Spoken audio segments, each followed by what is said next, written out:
name? It is. Officially, you've changed it. I have, because that's what I always introduce myself as. You heard it here first. Michael is now I'm driving. Anyway, that was a bumpy start. So we are actually on vacation, and don't come at us in the comments because we are alone. It's just the two of us. We're in a hotel room by ourselves. We came in the off season to the beach, so there's not very many people around, and we have a hotel room with a kitchenette, so we can actually cook our own food and stuff like that. What do you think of the hotel, or the motel, I should say? Can we say the name? Yeah. Oh, I like it. It's the Seafoam Motel in Nags Head, and it reminds me of being a kid and traveling. Like, I don't know if anybody else is our age, but we used to always stay in motels when I was a kid. It was always, you pull up outside the door of your room and lug all your stuff in. And this one's really nice though. It has a kitchenette and all that's an efficiency, so we can really stay away from people and cook our own food and everything if we want to maintain no contact, which we do. So I'm gonna go ahead and insert a little clip that we took last night. Making ice. That's the front door, or the back door, depending on how you look at it. There's our little kitchenette. Comes with a fly swatter. Oh yay! Double queen bed, little TV and dresser, big sliding glass door on that side, bathrooms in back here. There's an extra sink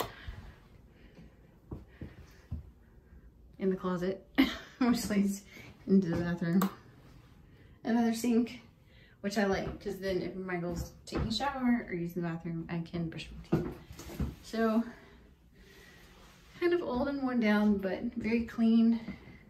When you say it's very clean. Yeah. This reminds me of being a kid in the 80s and traveling. Going to the beach. Yeah. Here is the best part. Michael, you want to open the door? You can see. I'm hoping it's dark, so. Wait. So that's our security system, I think.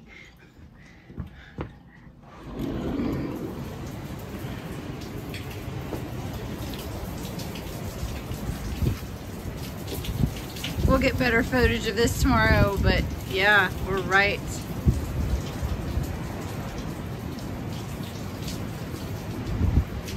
Our own little balcony, we've got some chairs. Ah, it dripped on me. Yep. Too wet. We got in pretty late. Actually, it wasn't even pretty late, it was just dark. I think we got in like 6 something, and it was already just completely dark. So things closed down early, so we're trying to get as many things in as possible. We are on our way to the Body Lighthouse. Found out that it is pronounced Body by locals, and if you pronounce it Bodie, then they know you're not a local. So we live in North Carolina, so we might as well pronounce it correctly. So that's what we are on our way to do right now. So follow us around the Outer Banks.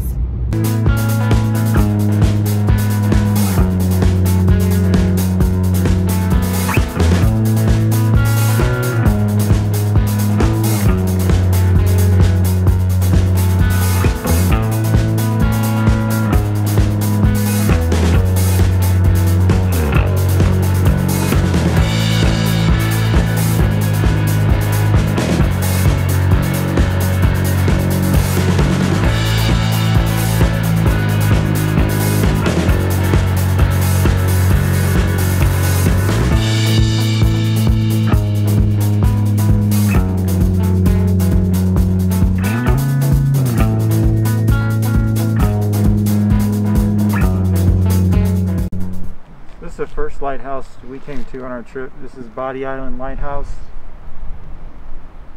And see, this is the third one in its location. The first was poorly constructed and collapsed eventually. The second was destroyed by Confederate troops, and this one's been standing since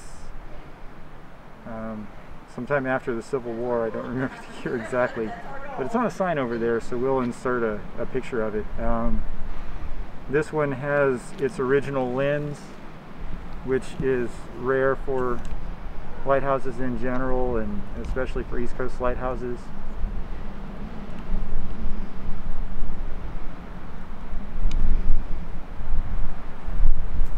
So this one has a day pattern of black and white stripes. You're going to see others, if we get to them, that have spirals, or if we get to Currituck, it's completely unpainted. Each lighthouse is supposed to have a unique daytime pattern so it can be identified from sea, and a unique pattern of lights. So this one, I don't exactly remember what the pattern is. Things like 2.5 seconds on, 2.5 off, 2.5 on, 22.5 off at night, which the lighthouse keeper used to do manually, but since 1950 it's been automated.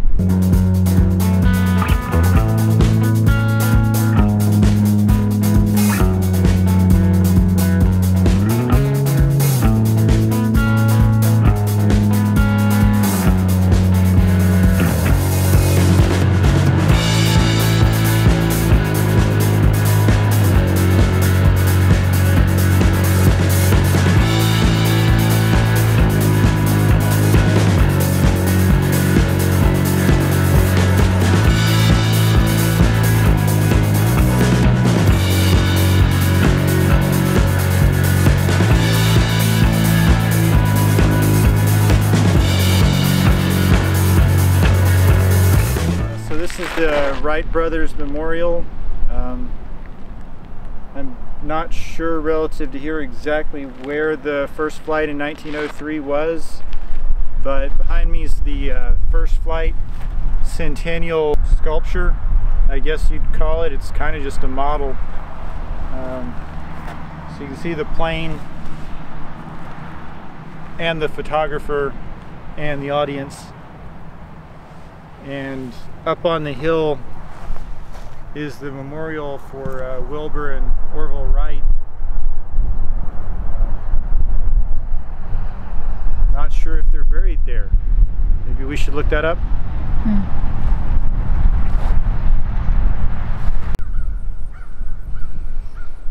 So here's the Cape Hatteras Lighthouse.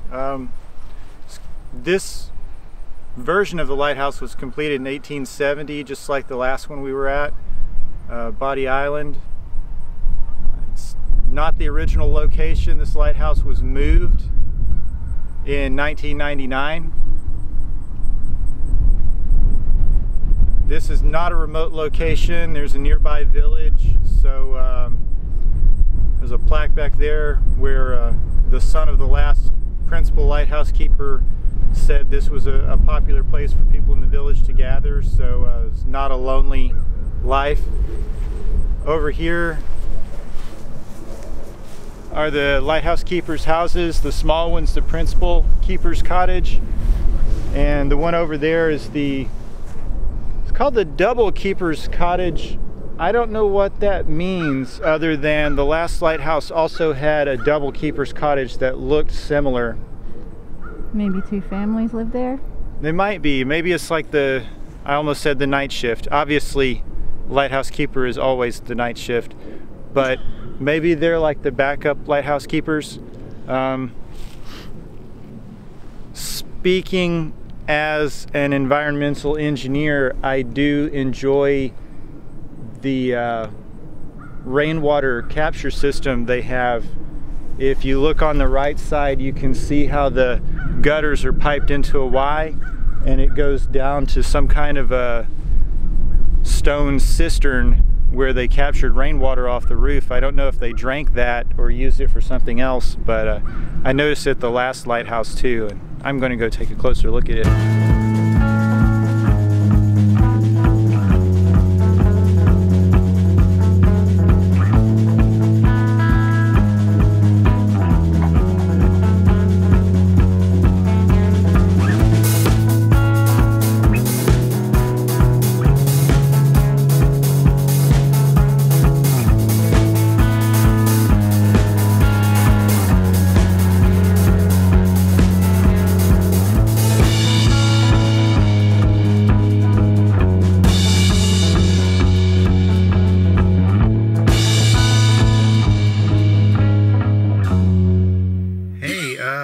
So we made it to Ocracoke Island kind of late. We got to see the sunset from the ferry, which is recommended by the North Carolina Department of Transportation. And we got to go to the lighthouse in the dark. It's lit, but you can't really get anything on video. We got an okay picture, I think. I'll try to insert what I have. If it's too fuzzy, I'll just leave it out. But we made it, so this is the lighthouse that has no paint, right? No, this one is constructed of brick with a mortar surface and painted white. Currituck Lighthouse that we hope we're going to make it to tomorrow is the one that is unpainted brick. Oh, okay. This one's super short and squat, though. It's yeah, it's really short compared to the other ones, but it's still pretty cool. Yeah, and this one is not a park or anything. Like this is in a neighborhood, really. Yeah. And we're hoping we don't get kicked out because it's supposed to be 15-minute parking. So. Yeah, and from what we can tell, like there's this 15-minute parking area. They'll hold maybe 5 cars plus 1 handicap space, and there's a little boardwalk out to the lighthouse. I'm going to guess that that boardwalk follows an access easement between 2 private residences. So we're right next to somebody's house, so out of politeness we should not spend a lot of time here. Yeah. And I hope there's a ferry back when we get back to the terminal. Fingers crossed. Or we'll be staying at the Haunted Inn tonight. Yeah. We'll be staying in the haunted Honda Fit tonight. My stomach's growling. You can hear that, I'm sure. Okay, so we'll see you at the next lighthouse, I guess. We got one more day, and then we're back home.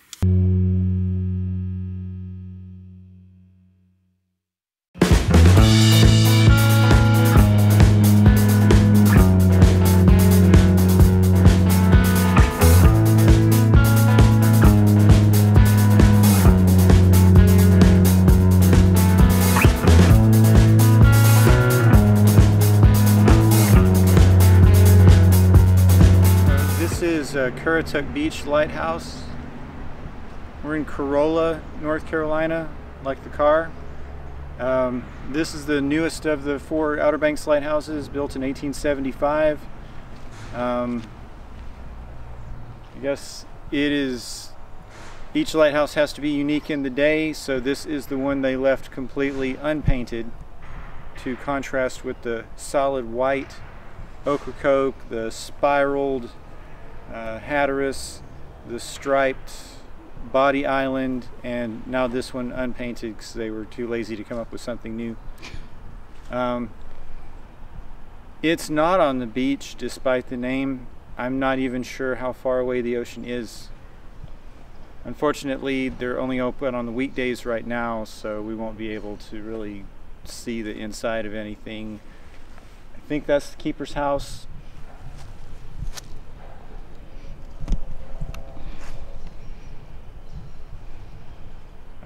The other 3, well, sorry, Ocracoke appeared to be on or near private property. The other 2, Body and Hatteras, are on national park properties. They're, I think, free to climb or very cheap. This one's $10 to climb if you could climb it, which you can't because it's 2020.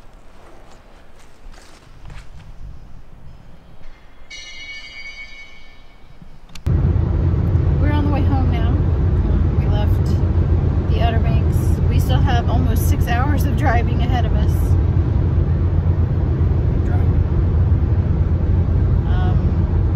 Ignore the pillows in the back. We took all our own sheets and pillows and things because of, you know, pandemic and stuff.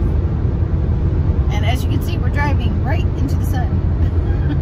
So that's fun.